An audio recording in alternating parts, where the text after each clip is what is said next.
Over the course of a nearly 20-year investigation, brothers Rick and Marty Lagina, along with their team, have been working to determine who may have buried treasure on Oak Island and precisely when such an event might have occurred. But curiously, in recent years, they have uncovered ancient artifacts and structures across the island that have been dated to several different historical eras, ranging from the 8th to the 17th century, and leading all the way up to the discovery of the fabled Money Pit in 1795. Something there, he tagged something right there.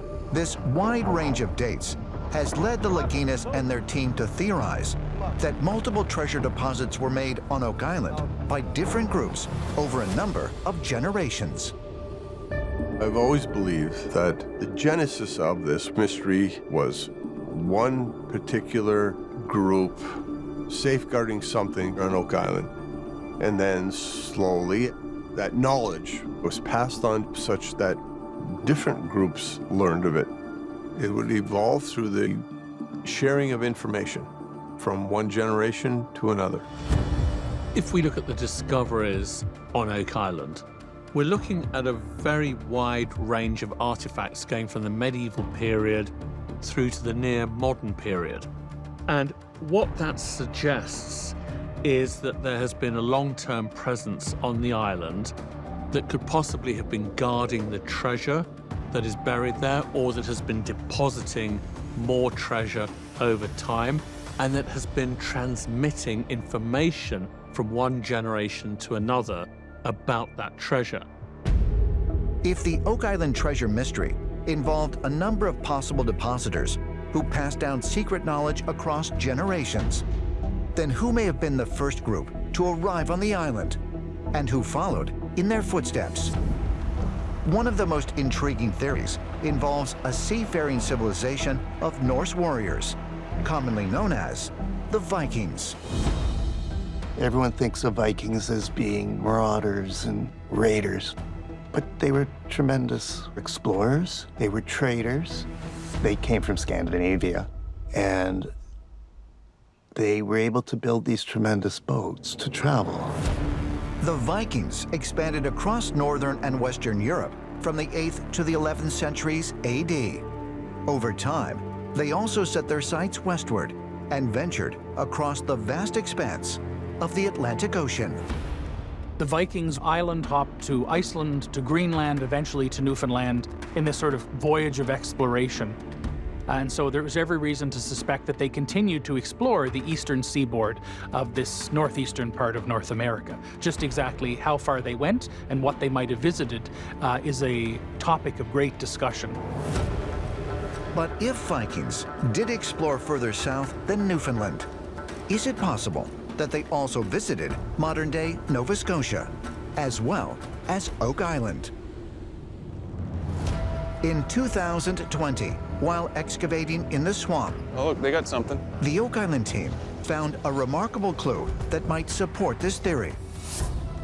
It seems like a pretty solid piece of wood. It looks like a handrail. Yeah, the top of your ship, right? Around your rail, right? Yep. The ship's railing unearthed in the swamp took on greater significance once the Oak Island team carbon dated the wood. The ship's railing from the swamp dated anywhere from 660 to the 900s.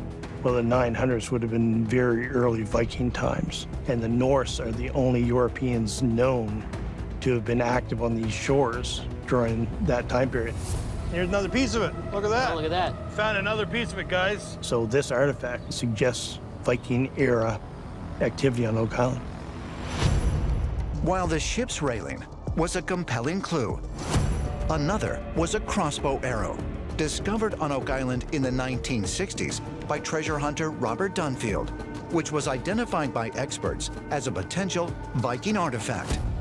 And in 2022, the Laginas and their team unearthed a pickaxe from more than 100 feet deep in the Money Pit area, whose possible origin was scientifically traced to Scandinavia.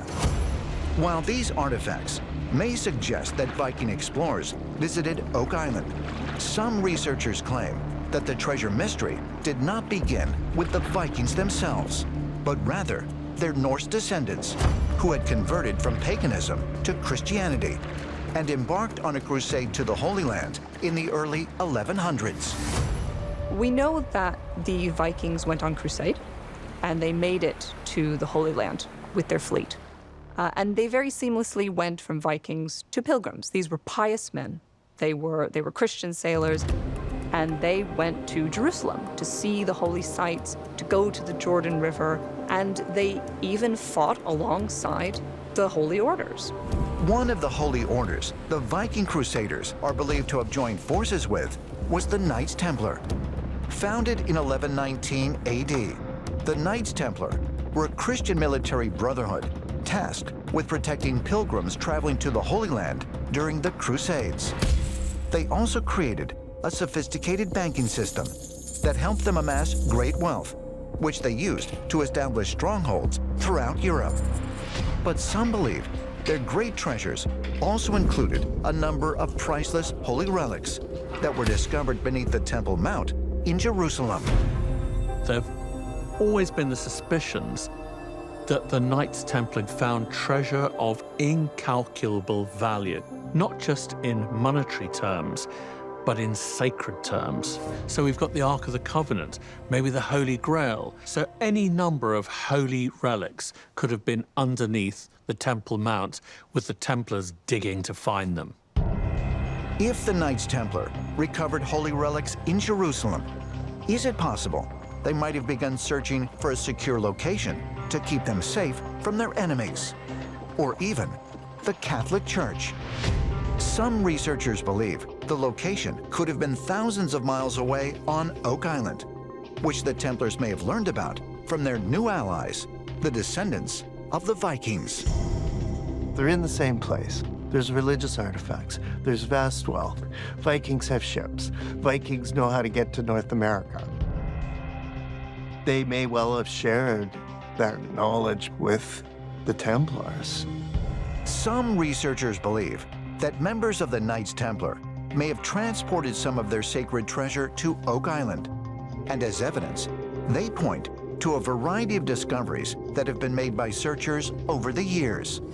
The first is a group of 6 megalithic boulders on the island that form a perfectly symmetrical Christian cross that was discovered by treasure hunter Fred Nolan in 1981 and is now known as Nolan's Cross. Professor Gaspani, pleasure to meet you, sir. I'm Rick. Pleased to meet you. In 2022, members of the Oak Island team met with Italian professor Adriano Gaspani, who is an expert in archaeoastronomy. Archaeoastronomy is the study of how ancient megalithic stone formations were designed to align with specific stars and constellations.